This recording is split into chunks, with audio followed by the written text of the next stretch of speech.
خطرہ بخشے مینوں کم بن جاندا میرا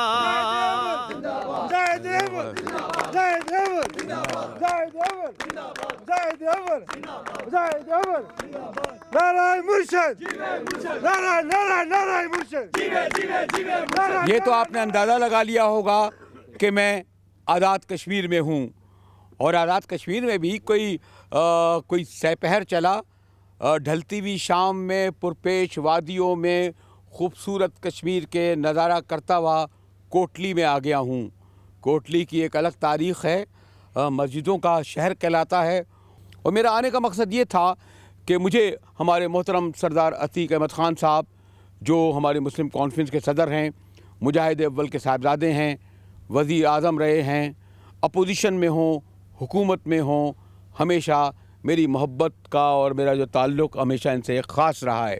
اور جب انہوں نے بتایا کہ پون صدی سے زیادہ جو ہے ان کی کانفرنس کو ہو گیا ہے اور کوٹلی میں یہ اس کا ایک کنونشن منعقد کر رہے ہیں، اور اس کے لیے مجھے کہا کہ یہاں آیا جائے، اور یہ بھی کہ کشمیر پاکستان کے لیے کتنا اہم ہے، اس کے لیے میں کسی تفصیل میں نہیں جاؤں گا، آپ جانتے ہیں۔ لیکن میرا آنے کا مقصد یہ تھا کہ اس وقت جب کہ پاکستان اور ہندوستان کے درمیان ہر سطح پہ تعلقات ہو رہے ہیں، بات چیت ہو رہی ہے، ایسا لگتا ہے کہ کشمیر ایک حد تک یا شاید بڑی حد تک نظر انداز ہو رہا ہے۔ بہت بڑا سوال ہے، کرنا نہیں چاہتا، شاید کچھ لوگ اس پہ ناراض ہو جائیں کہ یہاں بیٹھ کر کیوں کہہ رہے تھے، کہیں پاکستان جس کے لیے لاکھوں کشمیریوں نے قربانی دی کشمیر کو بھولتا تو نہیں جا رہا۔ اس پر گفتگو کرنے کے لیے سردار عتیق احمد خان سے زیادہ موضوع اور کون ہو سکتا ہے؟ سردار صاحب، تو میں نے سوچا کہ آپ کے پاس حاضر ہوں اور شام کے اس پہر میں ڈھلتی ہوئی شب میں گفتگو کی جائے۔ بہت مہربانی مجاہد صاحب، میں بہت شکر گزار ہوں کہ آل دی وے فرام کراچی، جیسے آپ نے کہا کہ اگر ریٹنگ کا معاملہ ہوتا تو آپ کو لیاری میں، یہ سپریم کورٹ میں ہونا چاہیے تھا، لیکن ہم کشمیر کے لوگ اس لیے آپ کے ممنون اور شکر گزار ہیں کہ زلزلے کی بات ہو، کوئی آندھی یا طوفان ہو، آزاد کشمیر کی سرحدات پہ فائرنگ ہو، آزاد کشمیر اور مقبوضہ کشمیر کے درمیان انٹرا کشمیر ٹریڈ ہو، انٹرا کشمیر ٹریول ہو، آمد و رفت کی بحالی ہو، تو آپ کو میں نے ہمیشہ مظفر آباد اور آزاد کشمیر کے دور دراز علاقوں میں پایا ہے۔ اس لیے میں آپ کو دل کی گہرائی سے کشمیریوں کی جانب سے آپ کا شکریہ بھی ادا کرتا ہوں، اور آپ کو خوش آمدید بھی کہتا ہوں مدینہ المساجد میں، کوٹلی میں۔ بالکل ٹھیک کہا آپ نے تعارف میں کہ اس سے زیادہ ترتیب کے ساتھ ایک رنگ ڈھنگ کی مسجد ہیں، ایک ہی شکل و صورت کی مسجد ہیں، اتنی تھوڑی آبادی میں، اتنی زیادہ تعداد میں، سارے پاکستان میں، بلکہ سارے ہندوستان پاکستان میں کہیں اور نہیں ملیں گی۔ تو یہ مدینہ المساجد ہے، ہم آپ کو خوش آمدید کہتے ہیں۔ ایک تو میں نے سوال یہ اٹھایا تھا آپ سے پہلے کہ کیا پاکستان کشمیر کو بھولتا جا رہا ہے؟ اس سے زیادہ بڑا سوال یہ ہے کہ ریاستی جماعتیں، یعنی اسلام آباد پر حکومت کرنے والی مین اسٹریم پولیٹیکل پارٹیاں، یعنی پاکستان پیپلز پارٹی، پاکستان مسلم لیگ نون، یا پاکستان مسلم لیگ کاف، یا جماعت اسلامی، یا MQM، یہ اگر کشمیر میں آ کر سیاست کرتی ہیں تو یہ ان لاکھوں کروڑوں کشمیریوں کو جو اس طرف رہتے ہیں یا اس طرف، ان کے لیے فائدہ مند ہیں یا نقصان دہ؟ یہ بھی سوال ہے، اس پر بھی گفتگو کریں گے۔ ذرا سردار صاحب کے ساتھ بیٹھتے ہیں، دیکھیں کعوہ واوا بھی آپ کے یہاں آتا ہوتا، جاتا تھا۔ بخشے مینوں کم بن جاندا میرا۔ پون صدی سے اوپر ہماری مسلم کانفرنس کو ہو گئے، اس کی ایک طویل تاریخ ہے، بہت سارے سوال اٹھیں گے، اور مجھے کہا یہ جاتا ہے کوٹلی کے بارے میں، ملک صاحب نہیں کہتے ہیں، گرمیوں میں یہاں بہت گرمی، سردیوں میں بہت سردی ہوتی ہے، لیکن جناب یہ جو مئی کے باوجود بڑی خوشگوار شام ہے۔ اور ایک اور بات بھی بتاتا چلوں کوٹلی کے بارے میں کہ یہاں کی بہت بڑی تعداد یورپ اور لندن میں رہتی ہے، اور ان لوگوں نے، میں یہاں کی جو سڑکیں، یہاں کی جو خوبصورتی، تھوڑی بہت اس کی جھلکیاں میں نے کوٹلی میں دیکھیں، اس کو بھی دیکھ کر خوشی ہوئی۔ اور جو بنیادی سوال ہیں، 2 نہیں 3 نہیں، کئی سوال ہیں، جو 2 سوال میں نے ضرور آپ کو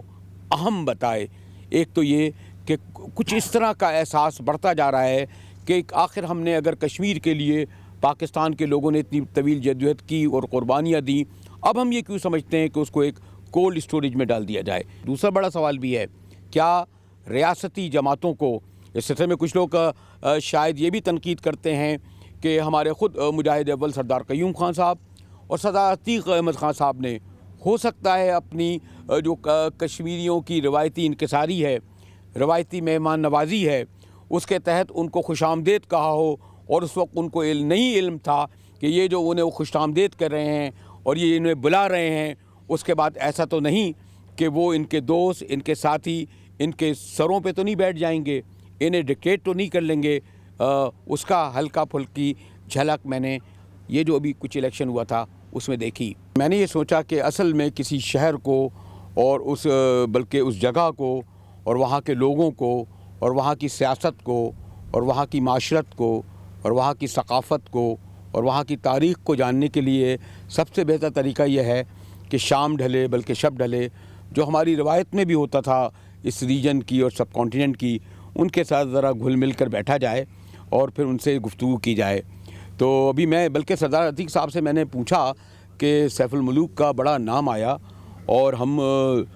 تھوڑے لوگ جو اب تو خیر ہم تاریخ سے ہی تھوڑے سے ناواقف ہوتے جا رہے ہیں کیونکہ پاپولر چینلز میں ویسے ہی روایت ختم ہو جا رہی ہے، تو یہاں مجھے علم ہوا کہ کبھی نوجوان سے میں ذرا سیف الملوک سنوں گا بھی۔ زیادہ یہ جو میں آپ سے معلوم کر رہا تھا، جیسے میں نے کہا مجھ جیسے تھوڑا بہت ادب کے اور تاریخ کے اور صحافت کے طالب کے لیے مشکل ہو رہا ہے کہ میں ذرا زیادہ دور دے کر کروں کہ کیا مقام تھا ہمارے۔ دیکھیے، جہاں تک کشمیر کی ثقافت کا تعلق ہے، صحافت کا تعلق ہے، دانشوری کا تعلق ہے، علم و فضل کا تعلق ہے، معاشرت اور معاشرت کا تعلق ہے، معیشت کا تعلق ہے، اگر آپ اس پر غور کریں تو میں دو باتیں آپ سے گزارش کروں۔ ایک یہ کہ کشمیر کے اندر 700 سال سے جو چیزیں بن رہی ہیں، خواہ وہ زرعہ اسکارف کی صورت میں ہوں اور خواہ وہ گرم شال شاتوش کی صورت میں ہوں، 700 سال میں ساری دنیا کے کسی ملک نے ان کو کاپی نہیں کیا۔ 700 سال سے جو چیز بنی، اور یہ بات میں نے امریکی وزارت خزانہ میں بیٹھ کے ڈسکس کی ہے کہ جی پاکستان کی اکانومی بھی ہے، انڈیا کی اکانومی بھی ہے، ہندوستان کی اکانومی بھی ہے، لیکن کشمیر کی اکانومی کو بھی زیر بحث لائیں کہ جس کو دنیا میں کوئی کاپی نہیں کر سکا، جو حضرت شاہ ہمدان ایک بڑے گریٹ مسٹک تھے ان کے وقت سے ہوا۔ پھر اگر آپ ہندوستان پاکستان کی وہ نظر ڈالیں تو آپ کو تمام بڑے فلاسفرز، تمام شاعر، تمام ادیب، تمام صوفی، تمام علماء، اور اگر میں گستاخی نہ کروں تو اس خطے کے بہت بڑے جو سیاستدان تھے جواہر لال نہرو تک، وہ سارے کے سارے کشمیری تھے۔ جواہر لال نہرو مادر پدر کشمیری تھا۔ یہ میں کہنا چاہتا ہوں کہ یہ جو سیف الملوک کا آپ نے ذکر کیا، تو سیف الملوک جو ہے وہ جس طرح علامہ اقبال کی پوئٹری ہے، اور جس طرح آپ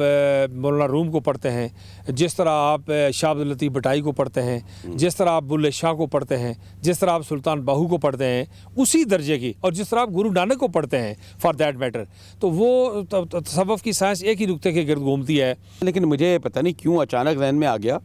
پتہ نہیں آپ کس طرف لے جائیں، لیکن عجیب ایک شعر سردار صاحب مجھے یہ یاد آ گیا کہ جب سقوط مشرقی پاکستان ہو گیا تو ہمارے شاعر عوام حبیب جالب جب ایک جگہ جلسے میں گئے، اور شاید مجھے یاد ہے کہ وہاں لاہور میں مجاہد اول بھی تھے، بڑا جلسہ تھا، سقوط مشرقی پاکستان ہو چکا تھا، کوئی کشمیر کانفرنس ہو رہی تھی۔ اچھا، میرا آپ جالب صاحب سے تھوڑا تعلق رکھا ہے، آپ خود بڑے ماشاءاللہ۔ نہیں تو میری کچھ اچھا، انہوں نے ایک عجیب شعر کہا، اب پتہ نہیں اس کو لوگ کس طرف لے جائیں، ناراض مت ہوں، کہ ہنسی آنکھوں مدھر گیتوں کے سندر دیش کو کھو کر، ہنسی آنکھوں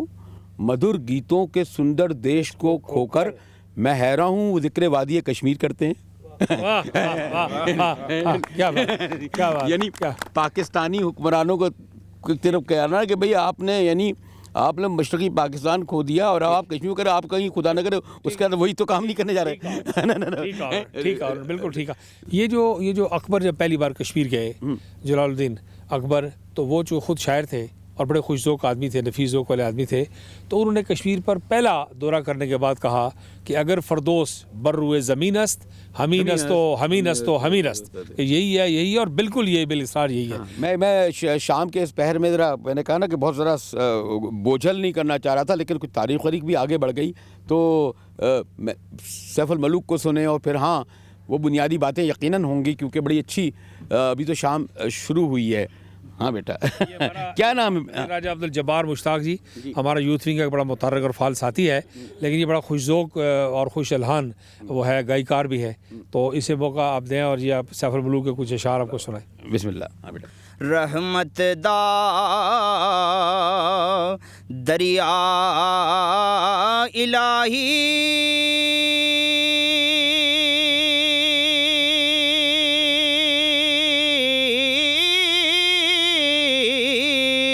ہر دم وگدا تیرا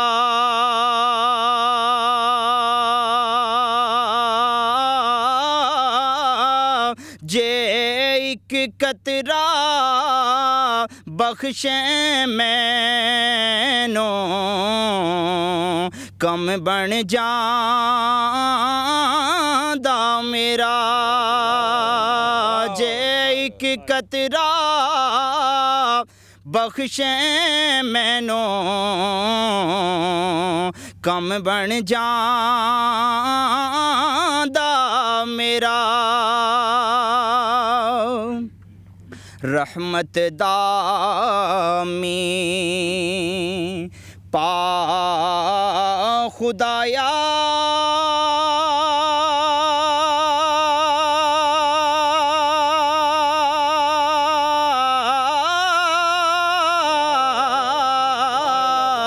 باغ سکا کر ہریا